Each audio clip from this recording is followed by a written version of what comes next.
Hello friends, നമസ്കാരം. നമ്മുടെ Kerala T V സീരിയലിലേക്ക് എല്ലാവർക്കും സ്വാഗതം. അങ്ങനെ നമ്മുടെ കല്യാണിയും കിരണും അതുപോലെ മക്കൾ ആരും അറിയാതെ തങ്ങൾക്ക് ഒരുമിച്ച് സ്നേഹത്തോടെ മുന്നോട്ട് പോകണമെന്നുള്ള കാര്യം രൂപയും CS കൂടി തീരുമാനിക്കുന്നു.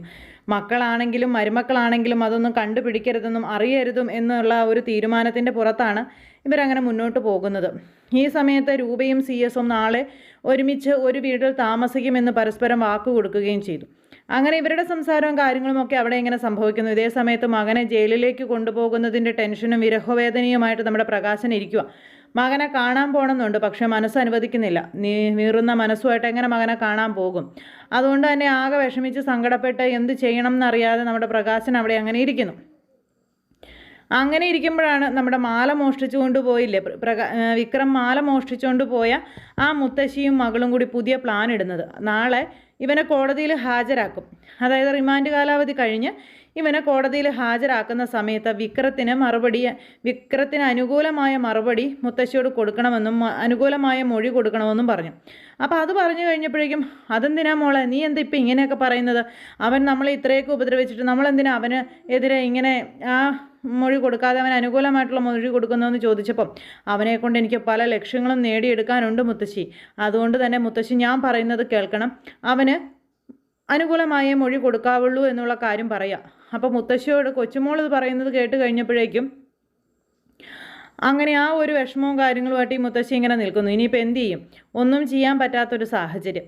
കാരണം മകളെ വെറുപ്പിക്കാനും പറ്റത്തില്ല, മറ്റവനെ രക്ഷിക്കാനും പറ്റത്തില്ല. ആ ഒരു ധർമ്മസങ്കടത്തിൽ നിൽക്കുകയാണ്.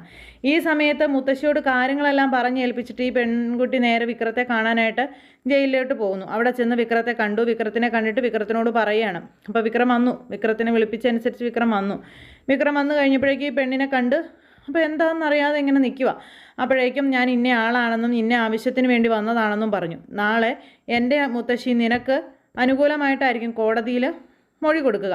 അപ്പോൾ അത് കേട്ട് കഴിയുമ്പോൾ വിക്രത്തിന് ഭയങ്കര സന്തോഷം. രക്ഷപ്പെട്ടല്ലോ, ഇനിയിപ്പം മരിക്കേണ്ടതായിട്ടുള്ള കാര്യങ്ങളോ അല്ലെങ്കിൽ മറ്റുള്ളവരുടെ ഇടി കൊണ്ടുള്ള കാര്യങ്ങളോ അങ്ങനെയൊന്നും വരുന്നില്ല. എങ്ങനെയെങ്കിലും രക്ഷപ്പെടാമെന്നുള്ളൊരു ഒരു ധൈര്യം അപ്പോഴത്തേക്കും മനസ്സിലേക്ക് വന്നു. അങ്ങനെ ഒരു വിചാരം, അങ്ങനെ ഒരു സ്വപ്നമൊക്കെ വരികയാണ് ഈ പറയുന്ന വിക്രത്തിൻ്റെ മനസ്സിലേക്ക്.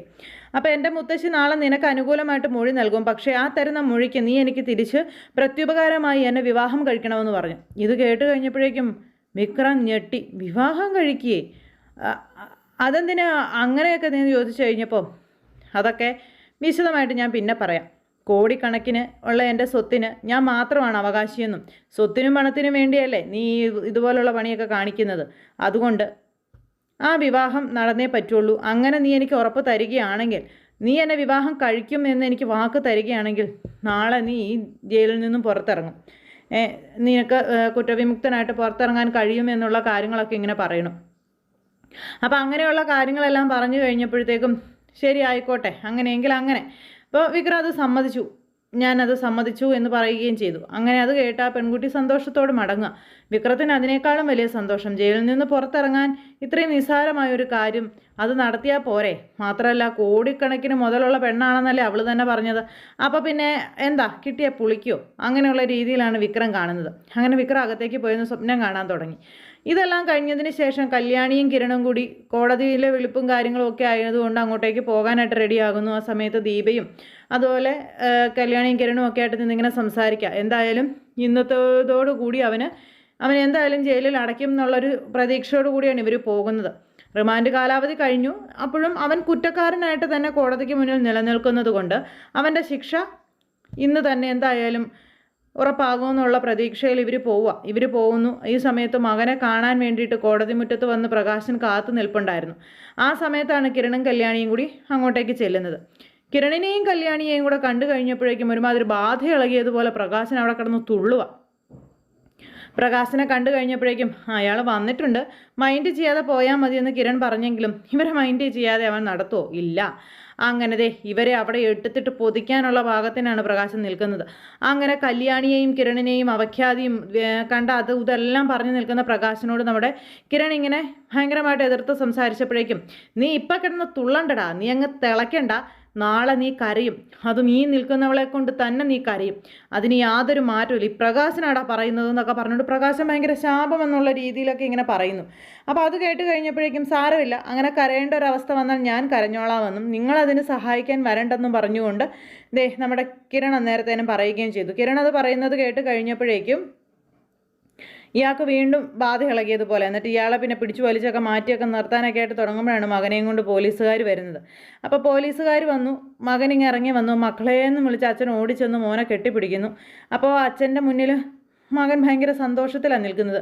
നീ എന്താടാ മോനെ ഇത്രയും സന്തോഷിക്കുന്നത്? എന്താടാ സന്തോഷിക്കാൻ മാത്രം ഉള്ളതെന്ന് ചോദിച്ചപ്പോൾ അച്ഛൻ ഇവിടെ വെയിറ്റ് ചെയ്തോ, എന്തായാലും നമുക്ക് ഒരുമിച്ച് നമ്മുടെ വീട്ടിലേക്ക് പോകാം, അല്ലാതെ ഇനിയിപ്പോൾ നമുക്കിവിടെ കരഞ്ഞ് അങ്ങോട്ടും ഇങ്ങോട്ടും പോവേണ്ട കാര്യമൊന്നുമില്ല എന്ന് പറഞ്ഞു. എടാ മക്കളെ, നീ എന്താടാ ഈ പറയുന്നത്? നിനക്ക് വീട്ടിൽ പോകാൻ പറ്റുവാടാന്ന് ചോദിച്ചപ്പോൾ പറ്റുവച്ചാ, അതിനുള്ളൊരു വഴിയൊക്കെ തെളിഞ്ഞു വന്നിട്ടുണ്ടെന്ന് പറഞ്ഞു.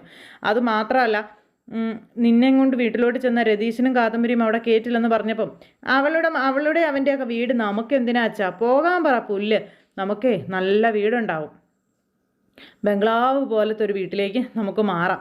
അച്ഛനെ അതൊന്നും ഓർത്ത് ടെൻഷൻ അടിക്കണ്ടെന്നൊക്കെ പറഞ്ഞപ്പോൾ നിനക്കെന്താടാ അവർ തന്ന അടി തലക്കെട്ട് വല്ലതുമായിരുന്നു എന്ന് പ്രകാശൻ അന്നേരം മകനോട് ചോദിക്കാം. അച്ഛാ, ഇത് തല്ലിൻ്റെ അടിയുടെയും കാര്യമൊന്നുമല്ല, അച്ഛൻ നോക്കിക്കോ, നടക്കാൻ പോകുന്ന കാര്യം എന്താണെന്ന് അച്ഛൻ കാത്തിരുന്ന് കണ്ടോ എന്നും പറഞ്ഞുകൊണ്ട് മകൻ അച്ഛന് ശുഭപ്രതീക്ഷകൾ ഇങ്ങനെ കൊടുക്കുന്നു. മകൻ പറയുന്ന പ്രതീക്ഷകൾ കേൾക്കുമ്പോഴേക്കും അച്ഛൻ്റെ രോമം ഇങ്ങനെ എഴുന്നേറ്റ് നിൽക്കുന്ന രോമാഞ്ചം കൊണ്ടിങ്ങനെ അവിടെ നിൽക്കുക. വേറൊന്നുമല്ല, ഇനിയും കോടീശ്വരനാകാമെന്നുള്ള പ്രതീക്ഷയിൽ. എത്രയൊക്കെ കിട്ടിയാലും പഠിക്കാത്ത 2 ജന്മങ്ങളായതുകൊണ്ട് എല്ലാവർക്കും എടുത്തിട്ടിങ്ങനെ കളിപ്പിക്കാനും പെരുമാറാനും ഒക്കെ എളുപ്പമുണ്ട്.